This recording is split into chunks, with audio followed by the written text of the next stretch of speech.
We begin to trust when we begin to feel like and experience the other person has got my interests in their mind and heart as well as their own.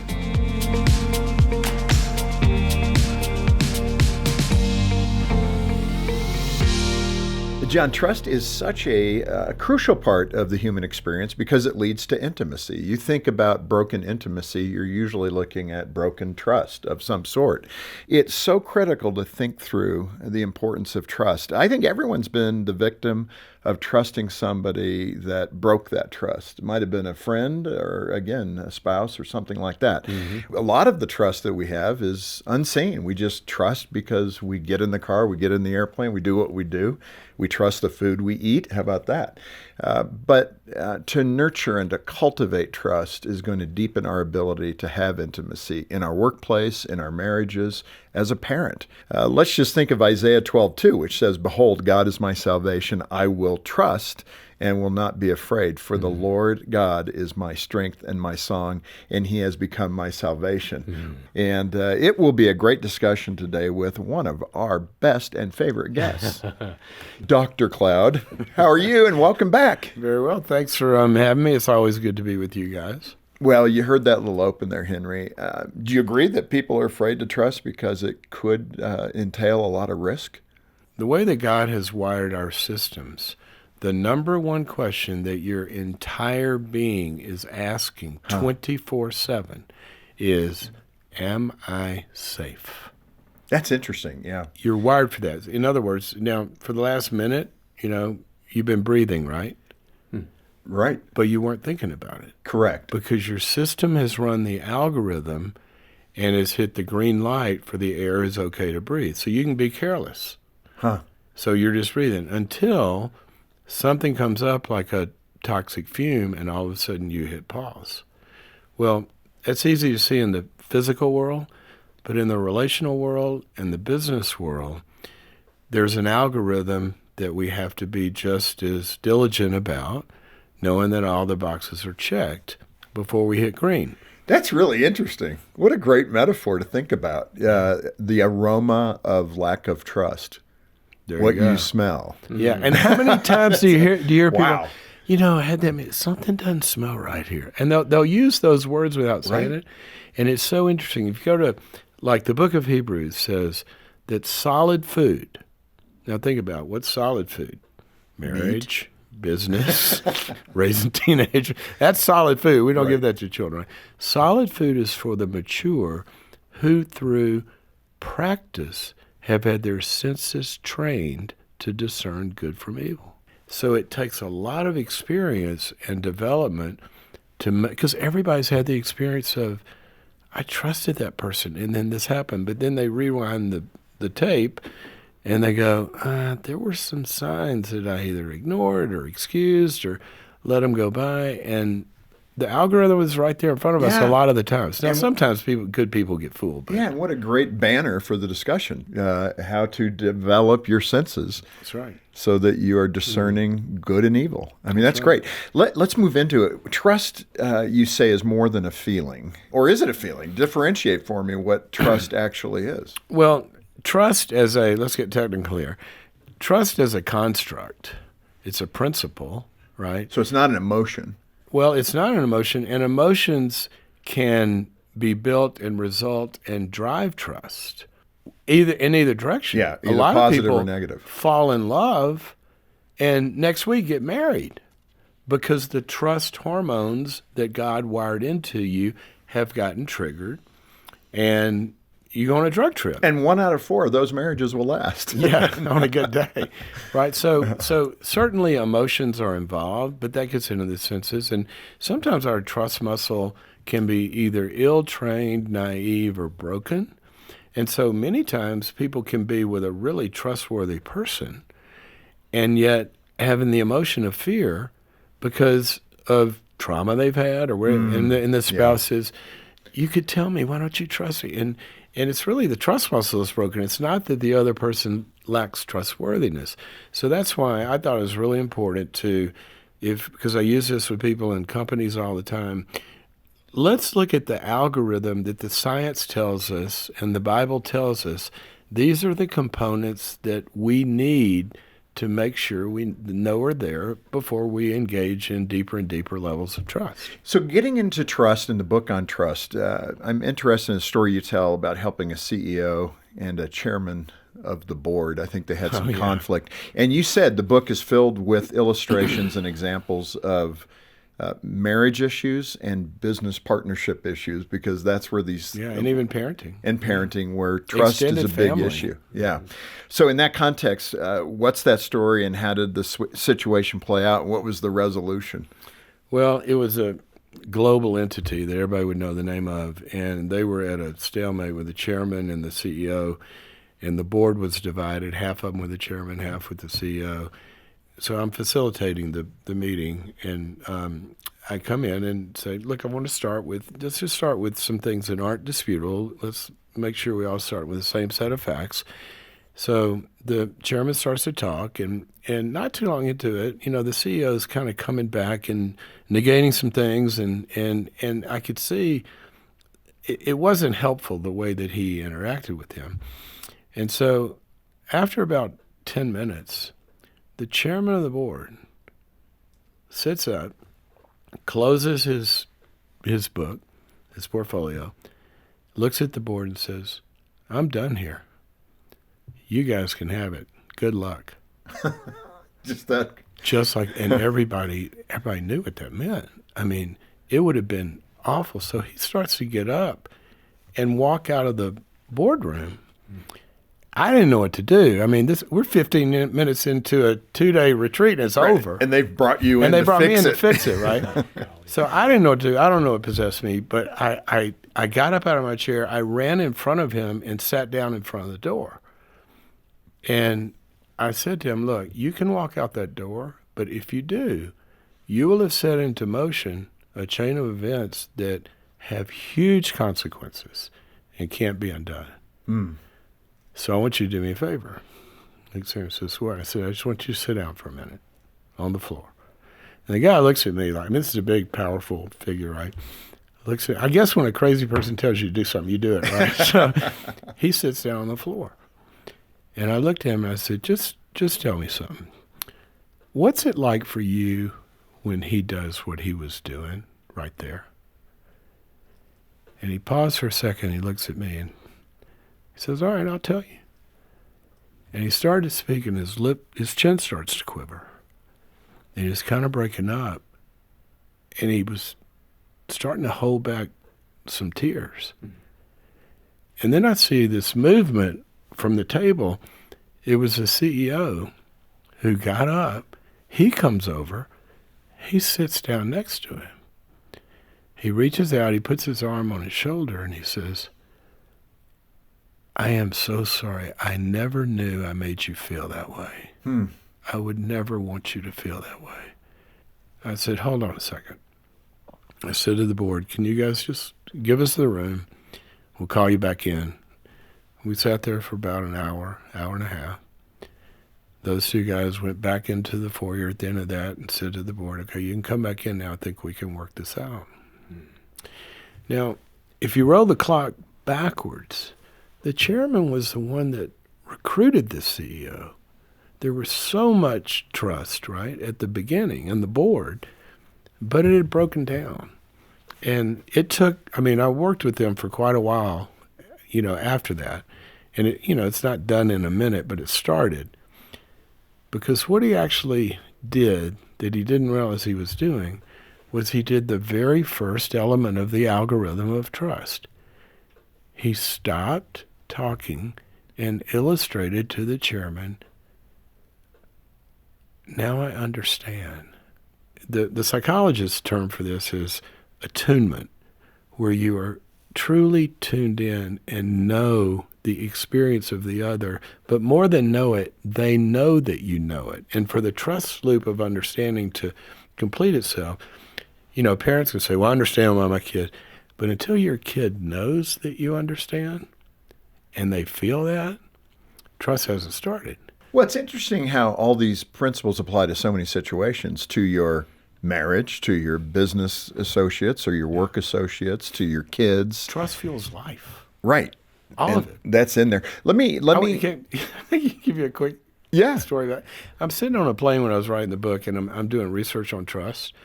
And the guy next to me says, "What are you doing?" I said, "Well, I'm researching trust." He goes, "Oh, well, I don't trust anybody." That's the question I was going to ask you. Oh, this is the story. He's I don't trust anybody. I said, "Really?" He says, "No, I learned a long time ago I can only trust myself." You can't trust people. I learned that. You can't trust them. They'll let you down. I only trust myself. And I'm like, "Well, I'm a psychologist and you're crazy." It's like, "Well, what do you mean?" I said, "Of course you trust." He said, "No, I don't." I said, "Dude, look out the window. You're at 40,000 feet. Did you get yourself up here? Yeah, right. You trusted you trust a couple people in the cockpit. You've never. How do you know the guy that filled up the plane didn't put chocolate milk in the tank? You trusted. When you drove to the airport, you trusted people on the other side of the road stay in their lane. You can't do life without trust. But Right. if I heard your story, which I'd like to, I bet there have been some instances where in deeper heart ways you've been hurt and you stopped trusting in those ways. So I want to hear your story. And you could see it and how it had limited his life, broken relationships, all of that. So we can't do anything without trust. Hey, allow me to interrupt for just a moment here to say how much we appreciate you watching. Now, if you find value in this content, subscribe by clicking below. It'll be a big help to us. Let's go ahead and return to the show. Henry, you've laid out 5 essentials of trust, and I want to kind of unpack those with you. So the first is this idea of understanding. Yeah. So how does understanding lead or take away from trust? Well, it actually is the foundation. You know, it's very important for an infant to trust its mother right when they're born. And those bonds are Because occurring naturally, right? those Like you said bond- earlier, you don't even think about it. They are occurring naturally if the mother is attuned, Okay. right? So that healthiness. It's a dyad. Yeah. And so what you see is what happens. The baby's upset and they're crying, and what does the mother do? "Oh, that's okay. I got you." And the tone and looking them in the eye. And gradually the infant learns what David said in the Psalms. "God, you taught me to trust you at my mother's breast." That's where it begins. We have to learn to trust in life, to trust God or to trust other people. And so it begins with that basic sense of understanding. Now, later we put words to that, and we call it deep listening or empathy. And what you're doing is you're looking somebody in the eye, you're present with them, you're emotionally present, they feel that, and you say, "Gosh, that really is sad." Yeah. In fact, And you used I think it was a hostage negotiator as an example. That's Yes. fascinating. So I was talking about this in a leadership event and the dynamics of trust and to CEOs. And a guy walks up to me afterwards and says, "I'm the lead hostage negotiator for the FBI. And everything you just described is our entire training program." I said, "What do you mean?" He said, "Well, a guy's got a bomb strapped to him in a bank with 40 hostages. I'm the one that's got to go talk him out of the building." And we don't walk in and start convincing him, like, "Dude, this is a bad idea. This doesn't end well." You start by going in and say, "Hey, I'm Jim, and they sent me in here to talk to you. So tell me your name." And we get his name, and then we say, "So how did we get here today? Tell me what's been going on." We just listen. We keep pulling more and more. And the more that empathic listening is happening, what they don't know, the hostage guy doesn't know, is his system is starting to let down a little bit because he's initially feeling, "I'm safe to at least talk about it." Yeah. And so gradually the heart opens up. We're wired this way. So that's the first one. But obviously, and Jim, how many times do you see this in leadership? Somebody's trying to sell their team and convince the customer. Leaders are persuasive. Sometimes parents can try to teach a kid why this is right and this is wrong and all, which we need to do. But nobody's listening until you feel like they understand them first. Interesting, yeah. And in marriage, it's so important for each one to feel like they're safe. I can talk about my side of it in the equation without instantly getting negated or me saying, well, that's not true, or I didn't do that, or they kind of feel heard first. Now, we're going to get to finding reality later, but you're not going to find reality until you're both on the same side of the table and the problem's over there. Okay. So that's understanding. Your second of the 5 is motive. Motive. So how does motive fit into that? Well, even thieves and predators show up and try to build empathy and connection with somebody to get them to trust them. It's a tool. It's a tool. But the motive behind that is for themselves. And we begin to trust when we begin to feel like and experience the other person has got my interests in their mind and heart as well as their own. And right before I wrote the book, I had spine surgery and 2 knee replacements, and it was an awful 3 years. But when I was choosing my first knee surgeon, everybody says, you got to go to the guy. He's the one, right? And so I go to this guy, and he comes in, I'm Dr. So-and-so, and puts the MRI and the X-ray up, and he goes, oh, yeah, you need a total knee replacement. I mean, he had been in there less than a minute. He looks at it. You need a total knee replacement. And I said, really? He goes, yeah. And by the way, this is what I do. Anybody tells you differently, they're wrong. He said, I understand what's going on here. So I want you to schedule it with the front desk, and it's good to meet you. And he starts walking. I said, Doc, wait, hold on a second. He said, what? I said, you haven't even, you just looked at that. That's it? That's the whole. Didn't move your knee around or anything. Yeah. He goes, I understand what's going on. Well, I'm not hitting green yet. Right? I don't feel like. Well, he's hitting green. He's hitting green. So I go to another one, and he was very different. And he started asking, so where's the pain? When did this happen? Where does the pain start? And I got a feeling where he's really, he's understanding me. So I like this guy better. So I go to a third one. He was empathic and a listener too. But after about 5 minutes, he goes, hold on a second. He says, guys, come in here. And he had 3 residents that he was training, and he brings them in the room. He says, so see this knee? And he turns to me, and he's talking to the guy, saying, this is exactly, this guy, this knee right here, this is what's going in our research project, because this data is exactly what we're presenting. It'll help, make the devices, and we need to get and all of a sudden I'm realizing I'm just an object of research for him. Huh. This is about, his motive is it's all about his paper and his research and all of that. So I go back to the second guy and say, I think I'd like to talk further. And he instantly goes, yeah. He said, I really hope to help you. He said, because he says, you're a competitive golfer. I've read about you. We got to get you back on the golf course. And you got 2 daughters.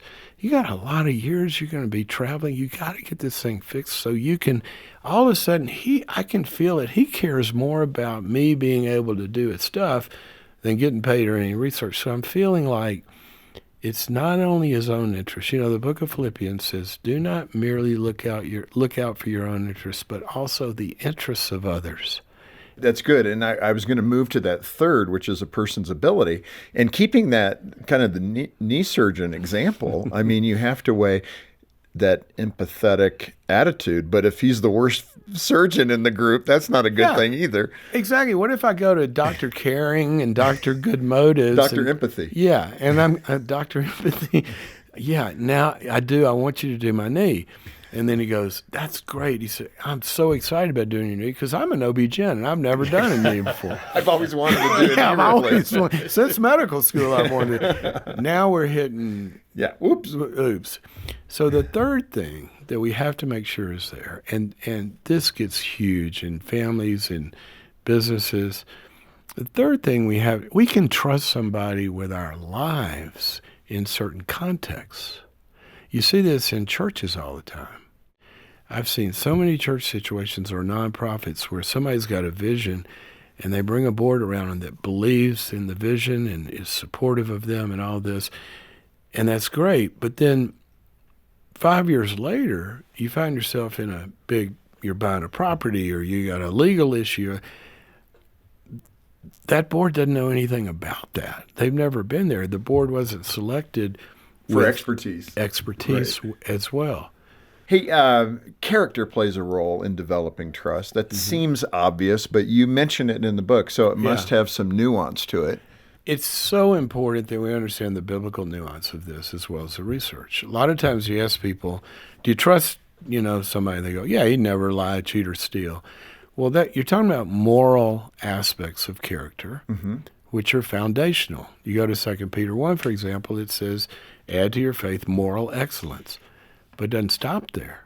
Then it goes into all of these other things: perseverance, self-control, mutual affection, kindness. So what if Dr. Good Motive, Empathy, Caring, all that stuff says, okay, we're going to do your knee replacement. This is a teaching hospital. If you want to watch one, you can look through the window and I'll do one in a half hour. And I go in there, and what if I had been watching him, and 10 minutes into the surgery, all of a sudden he goes, oh no, he's bleeding. Somebody do something. The patient's bleeding.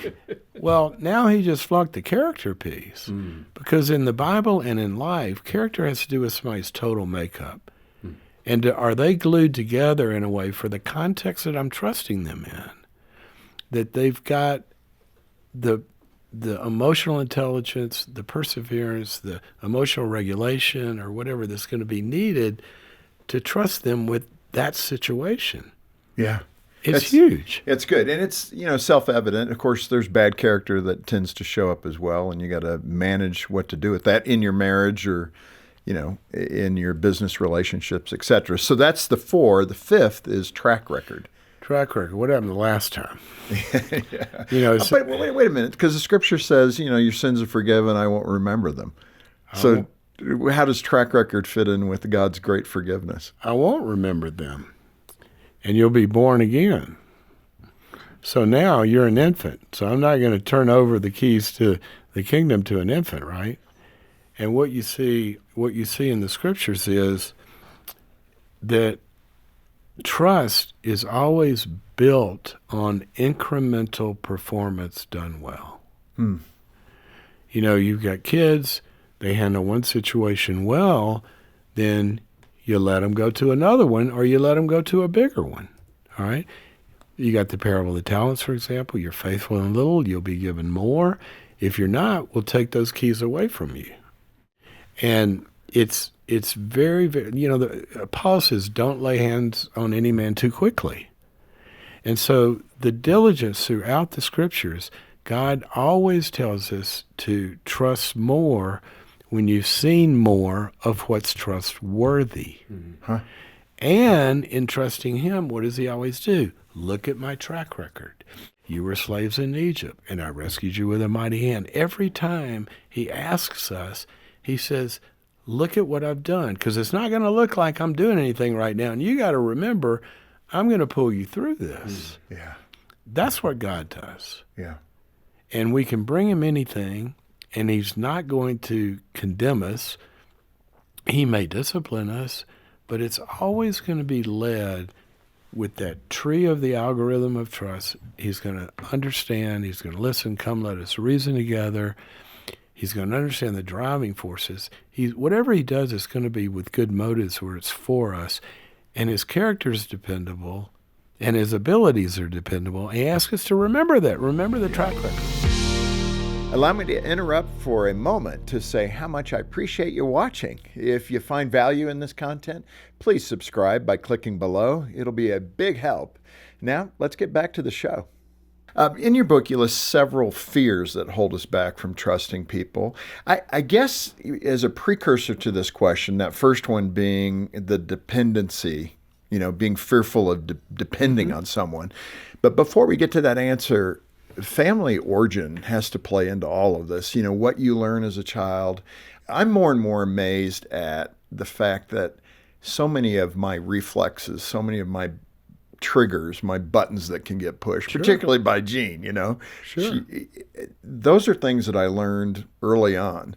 Insecurities or something like that. Absolutely. So let me ask a two-parter then as we go into this, as we talk about the fears. A lot of those fears are developed through childhood, teenhood, etc.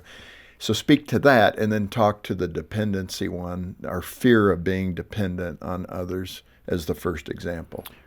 The family is the place. If you think of a factory building a car, okay, the factory's pretty important to that end consumer.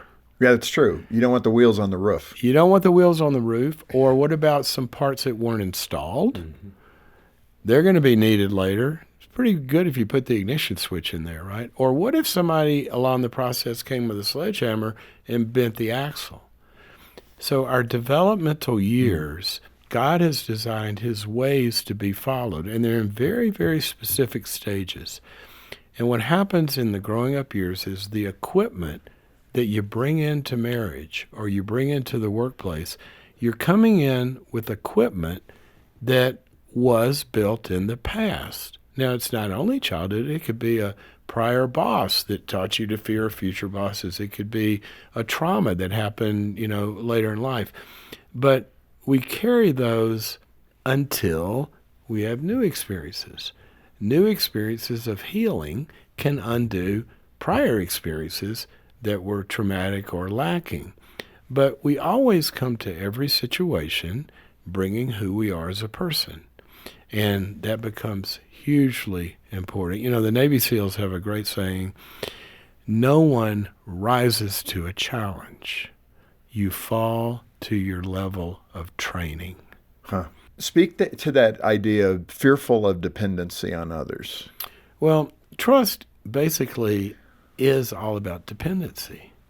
When we trust somebody, by definition, I am opening myself up to be able to be hurt by you. That's what we're doing. When a boss gives an assignment to somebody, go open up a division across the country, if that person doesn't perform well, the company get hurt by that. When a spouse begins to open up and invest more and more of their heart to somebody, by definition, we're making ourselves vulnerable. Trust, I love the word careless. Trust equals carelessness in this way. That right now, today, I've been here with you and doing all this. I'm not obsessing, worrying about how's my wife going to do me in today.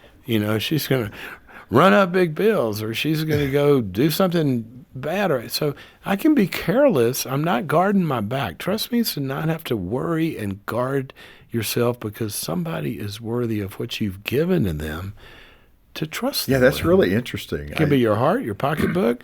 It could be the car with a teenager. It's everything in life. Henry, let me ask you about narcissism. It's used a lot, if you're scrolling through YouTube or something like that, how to identify a narcissist. It occasionally pops up. And I'm just saying, I think in this culture today with social media again, the incidence of narcissism might be on the rise. Oh, for sure. Because it's really a self-centeredness that is blind to everything else, seemingly. So why don't you give us that definition and just touch on this issue of narcissistic behavior? Well, it's a big one in trust, because we started with trust having elements of being empathic towards others, caring about the other and what's good for them and all of those. And what a narcissistic personality disorder is concerned about is themselves. It's nothing but themselves. Yeah. Now, one of the big problems, and I hear this a lot, in call-in shows, and I'll hear people call in and say, well, my therapist said my husband's a narcissistic personality disorder, and, they never change, so I'm going to divorce him. Well, stop. That's not true. That narcissistic personalities can't change. We've been doing this for decades. What's true is that many times they don't. Many times they do. And not only that, there's different kinds of narcissists. And some of them are more malignant and resistant to change than others. Broadly speaking, you've got an invulnerable, arrogant, godlike, envy-based narcissist who wants to be God. And they're out to seek and destroy if somebody doesn't do what they want. But you've also got people that illustrate a lot of narcissistic behavior that are really shame-based, and they're very vulnerable underneath that. Mm-hmm. And you approach those two very differently. So it's a big problem in the culture, Jim, but it's also a big problem because we're fueling it. And you see this a lot of times when you deal with singles. I'll always say, look, you're attracted to their outsides initially, probably. Maybe it's how they look or how they perform in life or their, great things they do. But you're going to live with their insides. It's the character that you end up experiencing. You don't experience somebody's externals. You experience their internals, their really heart, good. mind, soul, and strength. Again, Scripture talks about that, right? Man looks on the outside, God looks on the inside. Yeah, nothing's changed after thousands of years. How about So that? really that idea of fear, you fear of being controlled, fear of commitment, fear of imperfection, fears around trauma, fears around inequality. We're not covering them all. I just want to make sure we mention them. And then fears around oneself. The book is what you need to get in order to get a definition of all that. Let's move into repairing trust and what that means. You have a story in the book about Bella and Drew. What was their situation and how did it turn out? Oh, well, good old Drew had two lives. Okay, he's one of those guys. Yeah, one of those guys. And then he got found out, and his wife and his business partners and everybody decided they would give him another chance. And he had multiple affairs. And they would give him another chance. And so we started to engage in a process of how you repair it. And what the story does is it really chronicles how both the mistakes that people make, sometimes, he or she will come around and say, I'm sorry. And, they're really repentant and you see all this brokenness. And then the other one goes, okay, I'm going to forgive you. And we move on because of forgiveness. Well, remember, forgiveness has to do with the past and it's free. One person can forgive. It takes two to reconcile, but one person can forgive. But while forgiveness is free, trust is earned. And so the immediate thing that had to happen was we needed to structure a process where this could be repaired, both in the wounding that had happened, in everything that had happened, but also in the changes that he had to make to ever get to a place where she could really trust him again. Or even his business partners, because he had done a lot in the context of this, or in the context of the business. That mountain can seem so high. It is high. For both the spouse and the offending spouse. I mean, you're having those discussions. Can we ever get to a better place? That's got to be one of the darkest discussions you could have. It's sort of what we said earlier, about the narcissist. And you understand why people say they never change. Well, that's not true because we know of, given the right process, that many of them can and do.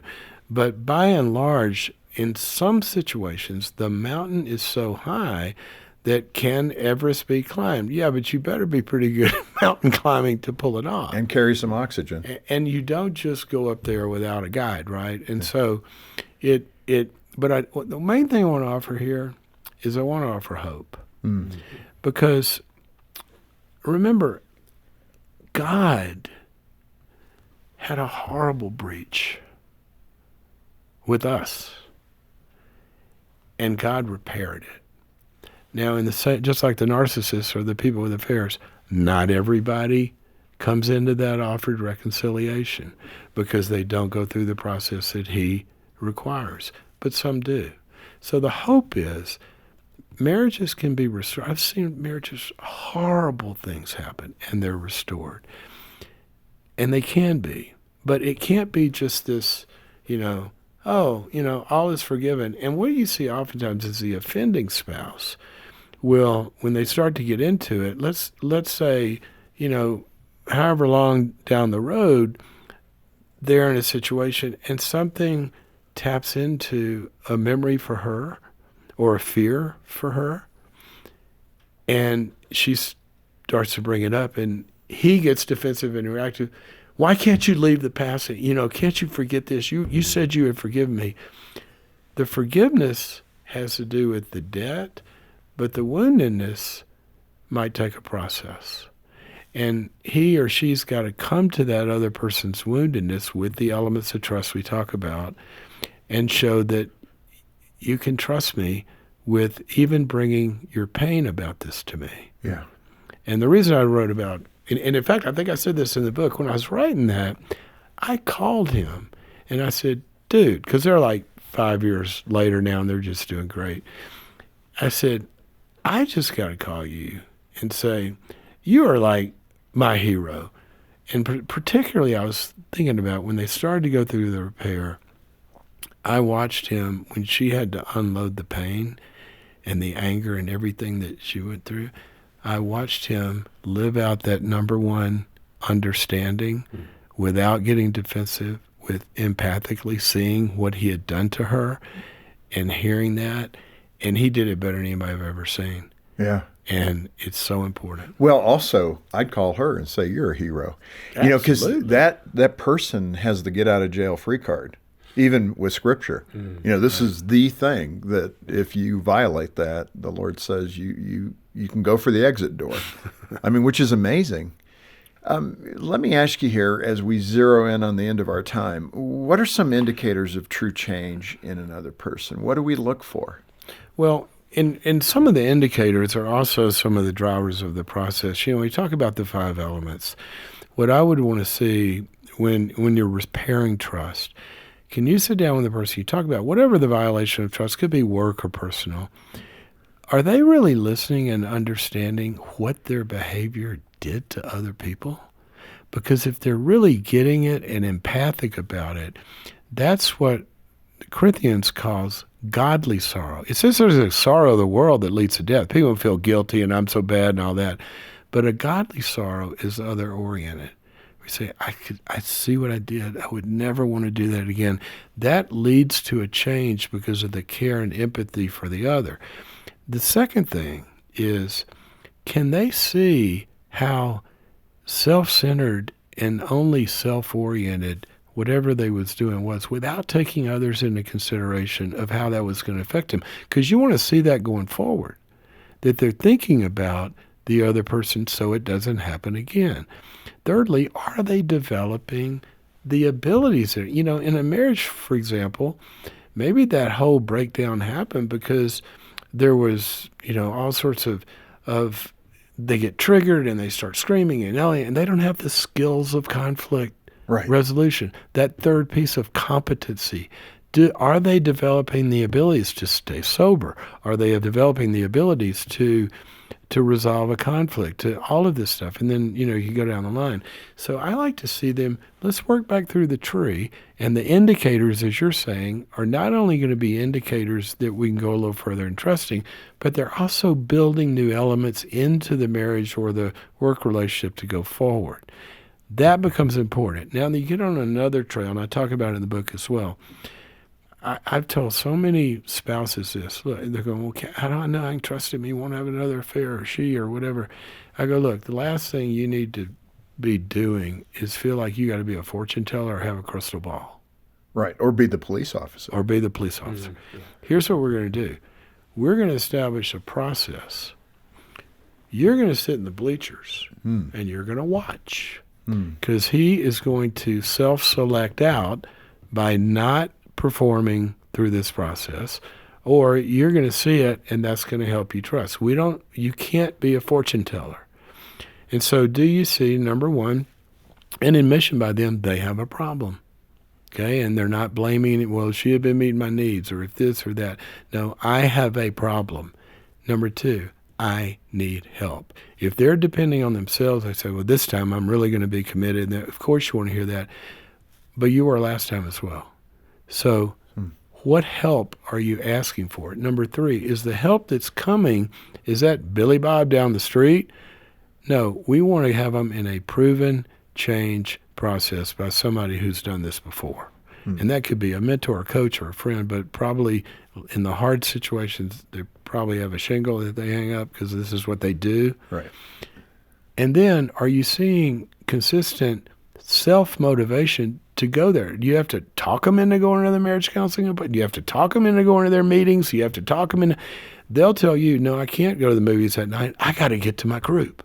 Or I got to get... You see a self-driving hunger. The Bible says hunger and thirsting for righteousness, where it's self-motivated. You're not pushing it. And then also, you have some verifiable way that they're in the process. You don't have to know everything, the confidentiality and all that, but we got to know they're doing it. And then you want to see some things changing over time. So we don't have to, kind of like guess. There's a difference between wishing and hoping. When you say, I hope he turns around, I'm desiring that he turns around. I'm only going to have hope like the Bible talks about hope. Hope is objective. We have a hope in Jesus because we have an objective reality that he was raised from the dead. And it's in that objective reality. I'm not wishing, I'm hoping. And so what we're going to do is we're going to watch for some objective indicators that would cause you to have some hope, and then a little more hope, and then a little more hope. And finally, you can give up hope because we have the reality. What we hope for has been realized. And I've seen couples get to carelessness after awful situations, and some don't. And that's the reality we live in. Yeah. Hey, the last one here. How can our trust in God help us to trust other people? There should be a correlation here, right? There certainly is a correlation. In the Word of God is replete with telling you who you can trust. Go to Psalm 101. That's true. David's, and then the second part is when to not give it. David in Psalm 101 says, I won't trust certain kinds of people. And he lists them: liars, narcissists, people that gossip, people that slander, people that do faithless acts. I'm not trusting them. And he says, but there's other people who will minister to me. And they're the faithful and the blameless and all of this. And so our relationship with God has a lot to do with informing us about who's trustworthy and who isn't. And by the way, it's not just because they're a Christian that they're trustworthy. And a lot of people say that. Well, I trusted him because he was a believer. Well, go read your Bible. Right. Because somebody said, why do you have all these bad guys in the flock? And he goes, well, if we ripped them up, we'd have to rip them all up. So we're going to let them hang around for a while. But you are to be wise as you can be, and don't give what is holy to dogs. So, but then the relationship with God. I just walked through a situation, horrible one, with someone, and everybody was telling him, you've got grounds and you should divorce. And he didn't feel in his connection to God, he didn't feel a release. And it was the relationship.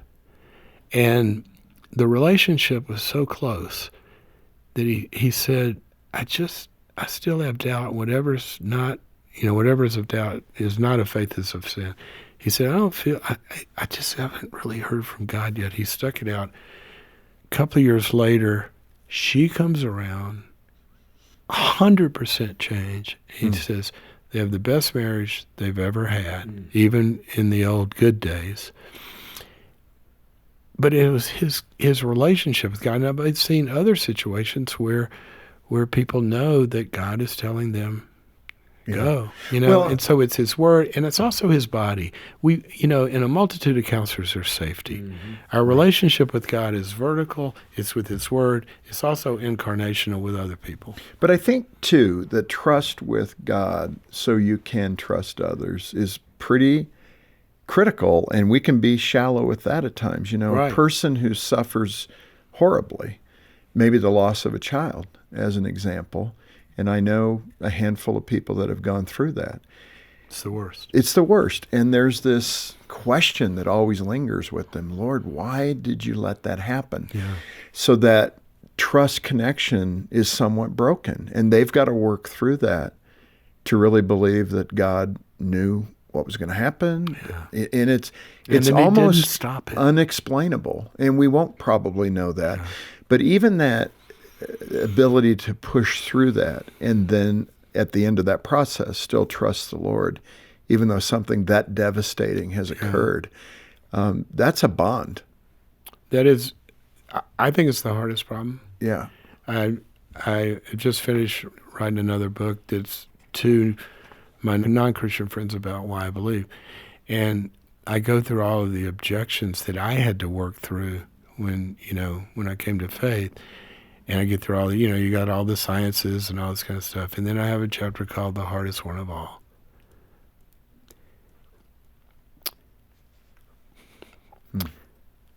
the hardest one of all is the problem of pain when God doesn't do anything about it, except he says, I will be with you. And how do you have an all-loving, all-powerful God who could do something to have prevented this or stop it, and he didn't? How do I trust him? And I think it's the toughest one. And Job said in the midst of it, in the end of it, though he slay me, I will trust him. In the New Testament, where else do we go? Right. And you get in all these elements of trust, and it gets to ultimately, God does understand. He is for us. He does have the ability to take us through whatever we're going through. We know his character even then we don't see certain things happening around us, and he has a track record. And you've hit the nail on the head that that's the hardest. And what I would tell people that are going through that is make sure you surround yourself with people who can be with you in it and understand it and still hold on to him with you. Yeah. That is good. Dr. Henry Cloud, man, thanks for joining us. What a wonderful book. There's so much more in here that we haven't been able to cover, but trust, knowing when to give it, when to withhold it, how to earn it, and how to fix it when it gets broken. That's a pretty good title. Well, it covers it all. But thank you so much for being with us. And it's let me always turn, good. Yeah, let me turn to you, the listener. If this is a place you're living, and it might be what we talked about right at the end, this unresolved bitterness that you might have toward something that's happened in your life and you haven't given it over to the Lord, that's probably 95% of people at some point. Get in touch with us. We have caring Christian counselors who can help. If it's specifically in your marriage, we've got a number of great resources there like Hope Restored and other things that can get you on the right track. But right now, I mean, for a gift of any amount, and if you can't afford it, we'll get it to you. Just get in touch with us. But be part of the ministry. If you can make a gift of any amount, we'll send you Dr. Henry Cloud's book, Trust, as a beginning to getting the help that you need, and you can get a hold of us. Yeah, we hope that you'll be able to contribute generously when you call 800, the letter A in the word family, 800-232-6459, or donate online and request that book by Dr. Henry Cloud, Trust. And you'll find all the details in the program notes. Well, thanks for joining us today for Focus on the Family with Jim Daly. I'm John Fuller, inviting you back next time as we once again help you and your family thrive in Christ.